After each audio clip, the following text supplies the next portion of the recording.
Just for the benefit of those who have joined us right now, my name is Subbu and I'm the MC for today. I'll take you throughout the day today with all the sessions, with all the interesting speakers we have. So we'll move on to more of more serious stuff now in terms of the technical topics. So what we have this morning before lunch is speakers from Deloitte talking on carbon emissions and transfer pricing. So as you know, the new mantra of the Australian government, carbon price, appears to be the economic solution to an environmental problem. Australia faces significant environmental and economic costs in a warmer, more unstable climate. Early global action is cheaper than later action, and in a world moving to tackle climate change, economies that defer action face higher long-term costs. As per the general view, there are two basic approaches to reduce emissions. One is by placing a price on emissions that reflects the costs that they impose on the rest of the society. The other is by regulation, through which firms and individuals are required by law to refrain from emissions or emissions-intensive activity to an extent that adds up to the required reduction in emissions. According to Australian government, a price on carbon is the most environmentally effective and economically efficient way to reduce pollution. This is a fact that is well recognized by economists from around the world and respected institutions such as the OECD and the Productivity Commission. So what is a carbon price? A carbon price changes the environment. It puts a price on the carbon pollution that Australia's largest polluters produce. This creates a powerful incentive for all businesses to cut their pollution by investing in clean technology or finding more efficient ways of operating. The government is breaking the links between emissions and economic growth. It's emphasizing for the economy to continue to grow without the pollution continuing to grow. In short, it aims for the economy to continue to prosper as Australia embraces a clean energy future. The carbon price commenced on 1st of July 2012 with a fixed price for the first 3 years. The price will start at, or has started at $23 per ton and will rise at 2.5% per annum in real terms. From July 1st, 2015 onwards, the carbon price will be set by the market, and this will be called the flexible price stage.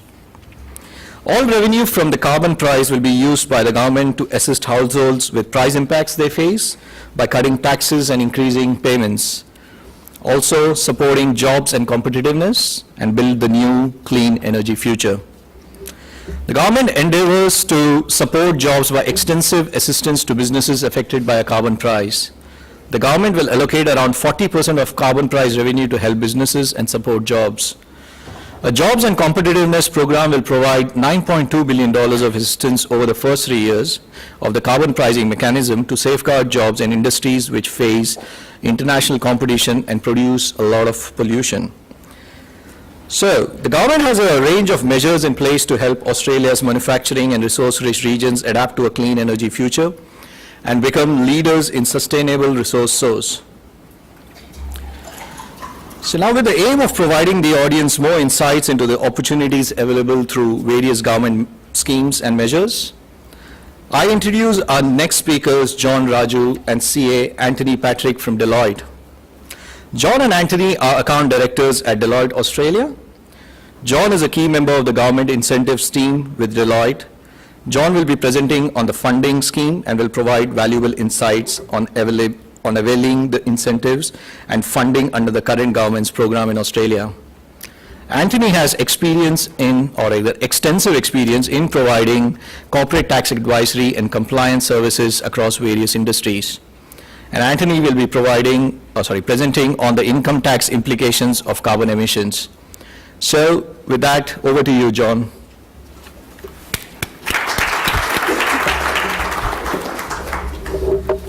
Thank you, Subbu. Good morning, all. My name is John Raju. I'm an account director in Deloitte's R&D and GI team, Government Incentives team. Just got a quick presentation, which I know at least one of the audience has seen before, so I'll try to keep it relevant for you. If you've got any questions along the way, please let me know and I'll do my best to address them. This is yours. Sorry, we've got the wrong presentation. Yeah, the second one. Sorry, while we're waiting, I think the cricket's just about to start. I had a good day watching some of it yesterday. So. Could well be the second half of that presentation. So look, we'll kick off. So Sabu mentioned the carbon price, which was effective as of 1st of July this year.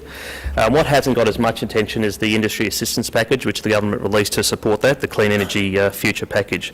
There is significant funding under this. It's a $32 billion scheme across all industries. The $9.2 billion Jobs and Competitiveness program is one of those elements. Accessing funding is very much based on specific project activity. So it's not, it's apart from the JCP, it's very much around what sort of investment you're looking to make in clean technology, renewable technology, investment in plant, more energy efficient plant. So it's very much on a case-by-case basis.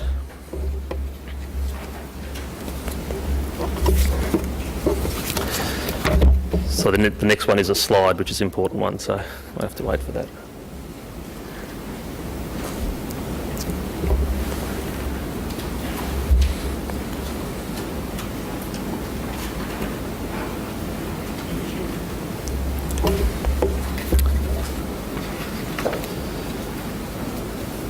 Okay, hopefully we're not too far away. A key element, one of the key programs through that industry assistance package is the Clean Technology Investment Programs and the Clean Technology Innovation Programs. You may have heard a bit about them already. 3 programs totalling $1.2 billion. $1 billion of that specifically for manufacturers and $200 million for innovators of clean and renewable technology systems and processes. The Clean Technology Investment Program is open to broader manufacturers to help support the transition to production processes that are more energy efficient than existing processes. The Clean Technology Food and Foundries Investment Program is a slice of funding dedicated for food processors and foundries. The Clean Technology Innovation Program is open to basically anyone, and I know Oz Industry, who administer the program, have had quite a range of company and personality types applying for that funding, but that is all about R&D, proof of concept and early stage commercialisation. The funding ratios available through the programs are very generous. The Clean Technology Innovation Program is dollar for dollar. Spend $1, you'll get $1. Sorry, spend 2, you'll get 1. Not that generous. The investment programs, the ratio ranges from, at best, dollar for dollar to 25%, depending on the size of the grant. So that 25% is for projects which are larger than 40 mil investment, and it does go through a cabinet approval process. But so for the bulk of manufacturers in Australia, are looking at either the dollar for dollar or the 33%. Again, very generous. The interesting thing about the investment programs is a lot of government programs you need to satisfy a additionality clause. So government's got to be able to, or government's got to be seen that they're making a difference in the project going ahead. You've got to be able to demonstrate that you need their input for it to go ahead. With the clean tech investment programs, you don't need to demonstrate that. That's really about just showing that you are going to spend some money in more energy efficient plant or processes. Government expects that you've made the decision to do that. And therefore they'll provide that funding at the 33%. Examples of energy or emissions reduction measures include just replacing part of your existing manufacturing plant or processes in Australia, modifying part of the plant or processes here, changing the energy source, so moving from electricity to gas or cogen, something like that, or even establishing new facilities or modifying current facilities to enable the production of new low emission products. So if you're manufacturing washing machines, for example, and you want to set up a factory to produce more energy efficient washing machines, government will help fund that through the project. What we have found through our experience, and we've been working with about a dozen or so manufacturers, is that you have got those pure energy efficiency projects, but you also have the routine CapEx, which often leads to energy gains or energy efficiency gains. That is something that should be considered as well. Okay, so it's very much a holistic view of what you're planning to invest over the next 2 to 3 years, see where the energy gains are, and then build a business case around getting government support for that. With the investment programs, there are 4 main criteria, depending on the size of the grant you're after. The most heavily weighted criterion is the reduction in carbon intensity through your process. Okay, so that's about 65% of the weighting of the application. The second criterion is the capacity and capability to roll out your project. The third is the business case, the financial reason for why you're doing it and how it impacts the business. And for grants over 1.5 mil, you need to demonstrate what the impact of your project is on the broader community and the broader supply chain. So most of the grants we're dealing with are in that range there, and sort of good experience with that. The Clean Tech Investment Program was opened in February this year. The Clean Tech Innovation Program was opened in July this year.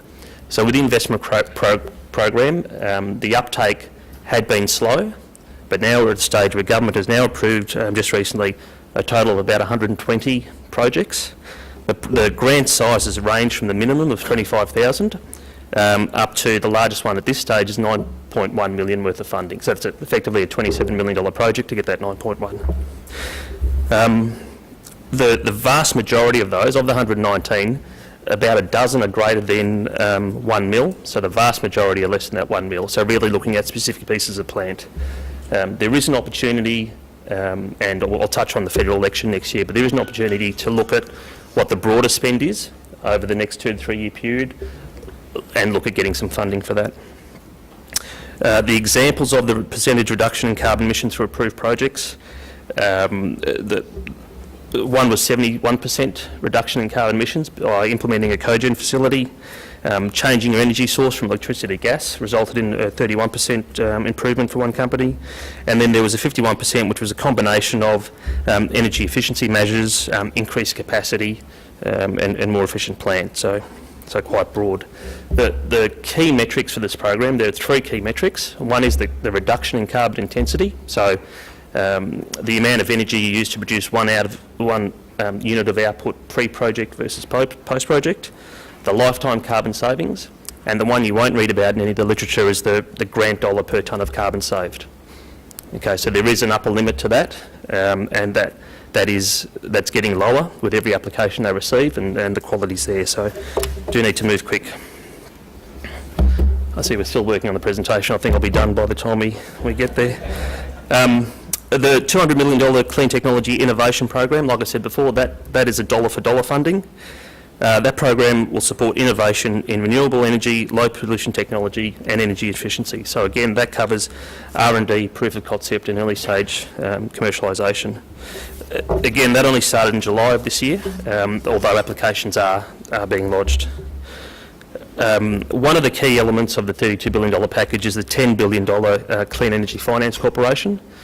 So $10 billion over 5 years to support commercialisation and deployment of renewable energy, energy efficiency and clean technologies. So $5 billion for the renewable energy stream and $5 billion for the clean energy stream. Yeah, so they're still working on the program framework for that, but that won't be too far away. You've also got the $3.2 billion Australian Renewable Energy Agency. So that is a body which will look after a number of existing programs, funding programs over there, including the Emerging Renewable Program. Okay. Now, although the focus is obviously on the clean energy programs, there are a number of other government grants that are still available, which aren't focused on energy efficiency. So Commercialisation Australia for their R&D proof of concept and an early stage commercialisation. The Regional Development Australia Fund, which is an infrastructure fund, obviously for regional centres. You've got your automotive specific programs, such as the Automotive Transformation Program, the Automotive New Markets Initiative. There are still some textile, clothing and footwear programs available. And then you've always got discretionary state assistance around investment attraction. So if you're looking at setting up a facility in a particular state where there will be capital, where there will be jobs as a result, then state government's still very much an avenue for funding. And then look, just finally, couldn't get up here and present without actually talking a little bit about Deloitte. So like I said before, work in the government incentives team. The bulk of our team are made up of ex-government personnel through both federal and state governments. Feel we've got something to offer there. For us, it's really about understanding what a company wants to do over, again, that 2 to 3 year period. Seeing what opportunities there are for government funding, helping companies access that government funding, along with policy updates and legislative change and assisting companies with that. So that's all I've got today. Sort of worked through it fairly quickly. Presentation would have helped. I'm sure I can get a copy of that to you if you so want. Yeah, sure. We'll actually send out a link to everyone, which will have all the presentations. So you go through that time. John, sorry. Sorry, yes. I just have one question regarding, like, what are the opportunities available, to create a facility overseas, in terms of getting a benefit in Australia?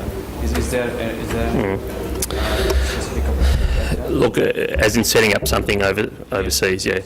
There's, to be frank, very little opportunity to get funding from the Australian government for that, unless you can show how the benefit comes back to Australia or impacts Australia. So you may well have a manufacturing facility overseas, but if you've got an R&D centre, or if the IP is controlled and owned here, there may be opportunity there. But most of the programs, definitely all the ones under the Clean Energy Future, are all about projects, activities, investment that occurs here in Australia. Yeah. Yeah. And is there any specific sector within Australia which is going to have more focus in terms of this funding, like Yep. Yeah. Well, what we have seen is a move away from specific industries to broader industries. So, I mean, the automotive industry has been well supported over the last, I think, since the mid-60s here in Australia. Although there are still a couple of industry-specific ones or automotive-specific ones, it is now what we're seeing open to general investment and innovation across a range of industries. If you can link it to more energy efficient processes and activities, then that's a benefit there. But there will still be pockets, but it's really about seeing how your project fits within a given industry there. Yep. Okay. Thanks a lot. Anyone else?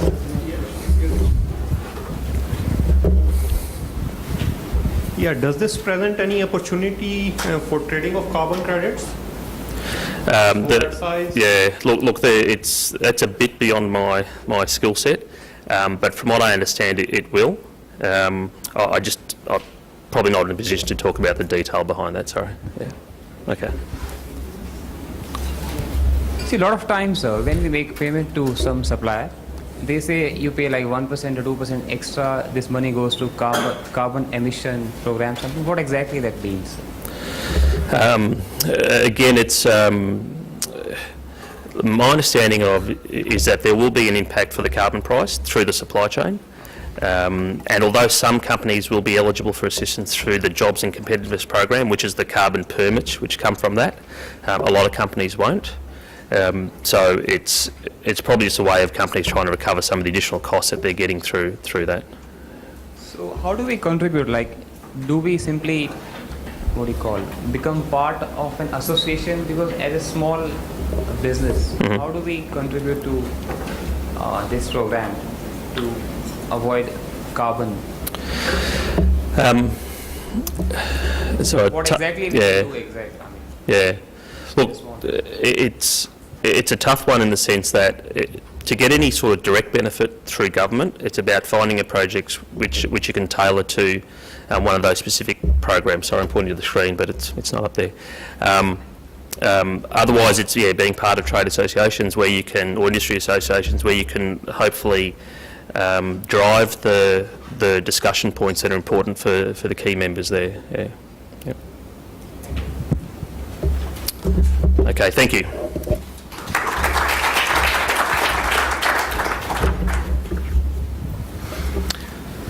Well, lucky we have the income tax slides. They are more interesting after all. My name's Anthony Patrick. I'm Account Director in Deloitte Corporate Tax and International. So I'll be covering off the income tax side of carbon units. Specifically Division 420, which is the division that was introduced into the Income Tax Assessment Act 1997, which deals with carbon units in terms of deductibility, accessibility for units that you acquire, hold and dispose of. I'll also go through very briefly the interactionability part of the income tax law including the consolidation rules. So why are units purchased? There are a number of potential reasons that are offered in the explanatory memorandum of the Act. These are on the screen, so just a couple of them: to surrender voluntarily for marketing, as part of a traded portfolio, or for sale at a profit. So there are some of the reasons there that you would purchase a carbon unit. Just a quick overview of Division 420. The cost of units are deductible and assessable, but this is dealt with through a rolling balance method, which I'll go through as an example towards the end of the slides. It only applies to registered emission units, and non-registered emission units are subject to tax law outside of Division 420. So what is a REU, or a registered emission unit? These are all defined specifically in other acts, like the Carbon Farming Initiative Act. So an example of an REU is a carbon unit, a Kyoto unit, a prescribed international unit, or an Australian carbon credit unit.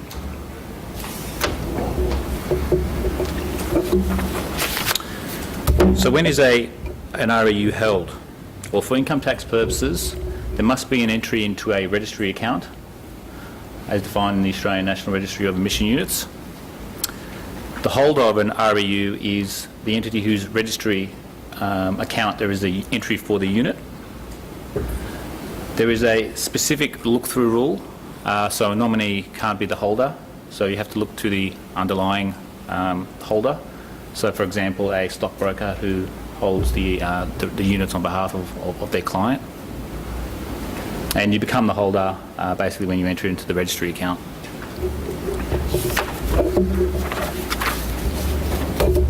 So how do you become a holder? There are a few reasons. There might be more, but these are the ones that are offered in the explanatory memorandum. For example, the REU is transferred to you, or you are issued a Australian carbon credit unit, or you purchase one from the secondary market, for example, or even an auction. In terms of the deductibility of acquiring REUs, they are deductible once you become the holder. You cannot deduct expenditure under the division under certain types of carbon units that you get. For example, free carbon units under the Jobs and Competitive Program, also the coal-fired electricity generation assistance. As I mentioned earlier, there's a deduction is deferred through a rolling balance method. There's an example later on which I'll go through.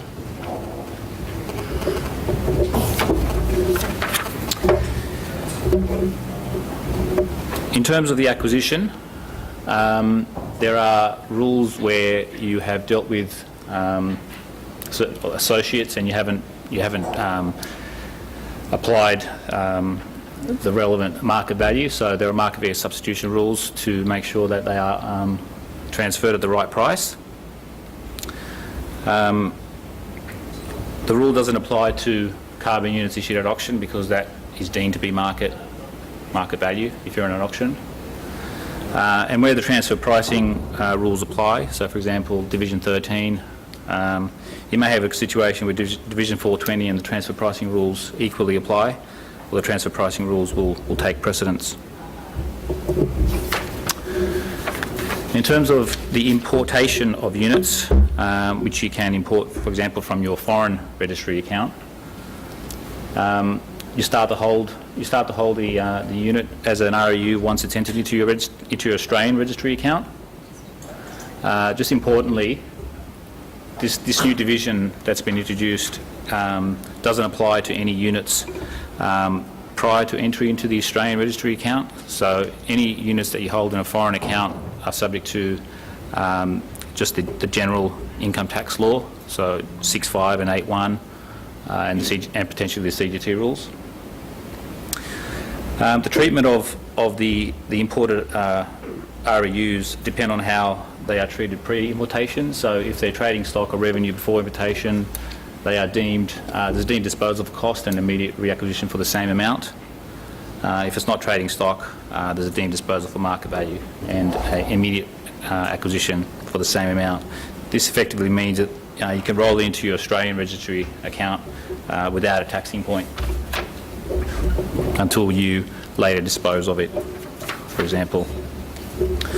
So, moving on to disposals and ceasing to be a holder of a REU, there are a few examples offered there. You can surrender the REU to meet an obligation, relinquish, transfer to a foreign registry account. So there are a few ways that you can cease to be a holder. The amount received is assessable, and any expenditure that you incur in ceasing to hold is also deductible. Now, in terms of Australian source, any disposals are deemed to be Australian source income. Similarly, with like on the acquisition side, on the disposal side, there is a market value substitution rule where you have not dealt at arm's length, for example, the related party. So it deems it to be a market value price if you have not dealt at an arm's length.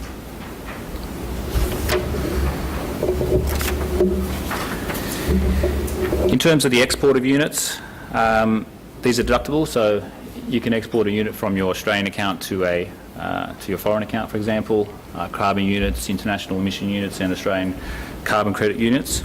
At that point in time, once it's off your Australian registry account, you cease to be the holder. And once it's obviously gone off your Australian registry account, it just falls under the normal income tax rules, so it doesn't come under Division 40, as I mentioned earlier. Now, the rolling balance method, you compare the value of the units that you have at the start and the end of the income year. If there's an increase in value, it's assessable. Alternatively, if there's a decrease in value of those units, it's deductible. And as an example just coming up, so the value of your registered emission units at the end of the income year becomes the value at the start, so it just rolls forward. And there are three valuation methods that you can choose from in valuing your REUs. The first one is the FIFO cost, and that's the default method. So if you don't make a choice, it just becomes FIFO, so first in, first out.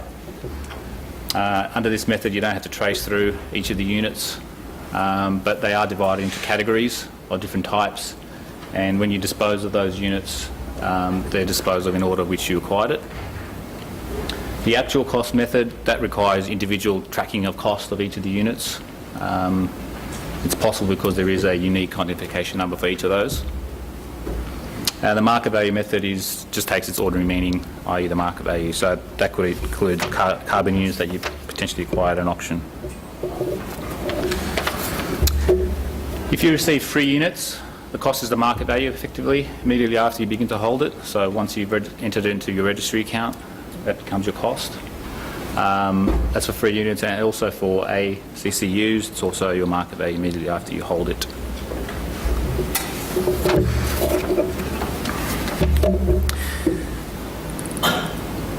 You choose, in terms of the valuation methods, you choose, it's chosen in the first income year, and that's an irrevocable choice. In terms of the fixed period, which is up until the 2015-16 income year, you can change it once. But after the fixed period, the flexible period, you can only change it after you've had the same valuation method for the 4 years previous. And the only other thing that I should mention there is you can't change from FIFO to actual cost in the flexible period either. So just a quick example on the rolling balance method. So if I had zero balance at the start of the year and I acquired 2 million units, surrendered 800,000, the net deductible amount is 800,000. And similarly on the other side, if the 1.2 million balance at the end of the first income year just transfers across, and we have, for example, some units surrendered to meet a carbon obligation, the balance is 800. Because the balance is reduced, it's a deductible amount as well in this example. Just quickly in terms of the interaction with other parts of the income tax law, if you have to pay I call it a penalty, but it's not really a penalty. If you don't meet a carbon liability, anything that you have to pay is not deductible. So that's in line with just general fines, which are not deductible under income tax law. The next two I've previously mentioned, but Division 420 takes precedent